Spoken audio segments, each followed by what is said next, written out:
خوراک ایسوفیگس سے نکل کر کارڈیک اسفنکٹر کے ذریعے معدے میں داخل ہوتی ہے۔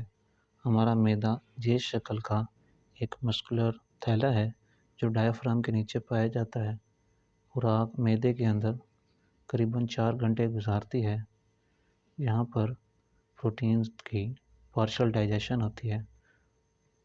یہاں پر ایک انزائم پیپسین اور ایک ایسڈ ہائیڈروکلورک ایسڈ پروٹین کی ڈائجیشن میں ہیلپ کرتے ہیں۔ معدہ کی دیوار 3 پرنسپل لیئرز کی بنی ہوتی ہے۔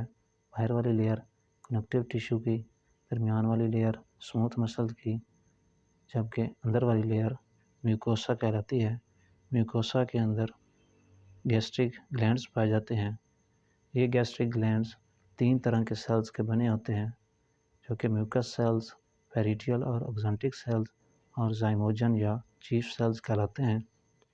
میوکس سیلز میوکس سکریٹ کرتے ہیں۔ پیریٹیل یا اگزنٹک سیلز ہائیڈروکلورک ایسڈ سکریٹ کرتے ہیں، جبکہ زائموجن یا چیف سیلز پیپسینوجن انزائم سکریٹ کرتے ہیں۔ ان تینوں طرح کے سیلز کی سکریشن کو مجموعی طور پر گیسٹرک جوس کہتے ہیں۔ گیسٹرک جوس میں میوکس، ہائیڈروکلورک ایسڈ اور پیپسین پایا جاتا ہے۔ میوکس معدے کی اندرونی دیوار کو ڈھانپ لیتی ہے، جس کی وجہ سے ہائیڈروکلورک ایسڈ وہاں پر اپنا اثر نہیں دکھا پاتا۔ اس طرح سے انزائم پیپسین معدے کی دیواروں کو ڈائجسٹ نہیں کر پاتا کیونکہ وہ ان ایکٹیو فارم پیپسینوجن میں ہی رہتا ہے۔ پیپسین کو ایکٹیو فارم میں یعنی پیپسین میں تبدیل ہونے کے لیے ایسیڈک میڈیم کی ضرورت ہوتی ہے۔ جب ایسیڈک میڈیم ملے گا تو پیپسینوجن پیپسین میں کنورٹ ہوگا اور پھر پیپسین پروٹین کی ڈائجیشن کرواتی ہے۔ ہائیڈروکلورک ایسڈ کا کام معدے کی پی ایچ کو ایسیڈک رکھنا ہوتا ہے۔ اس کے علاوہ ہائیڈروکلورک ایسڈ خوراک میں موجود مائکرو آرگنزمز کو بھی مارتی ہے، یعنی ان کو ختم کر دیتی ہے۔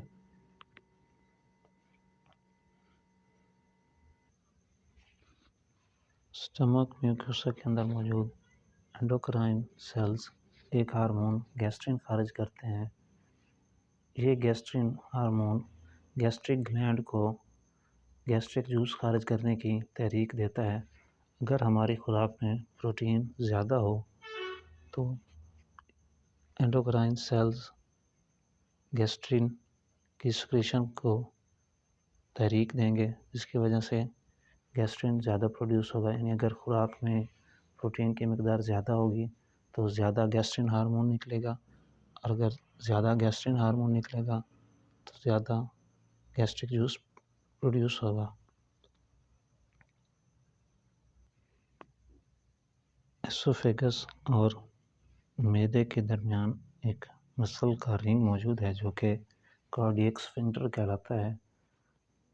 بولس سٹمک میں کارڈیک اسفنکٹر کے ذریعے ہی داخل ہوتا ہے، اور جیسے ہی بولس سٹمک میں داخل ہوتا ہے تو سٹمک کی دیواریں پھیل جاتی ہیں، جس کی وجہ سے گیسٹرک پٹس ہائیڈروکلورک ایسڈ اور پیپسینوجن کو نکلنے کی تحریک دیتی ہیں۔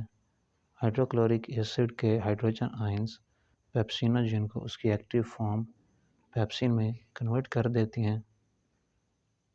اس کے بعد اسموتھ مسلز سکڑتے ہیں اور خوراک کو پیپسین، میوکس اور ہائیڈروکلورک ایسڈ کے ساتھ مکس کر دیتے ہیں۔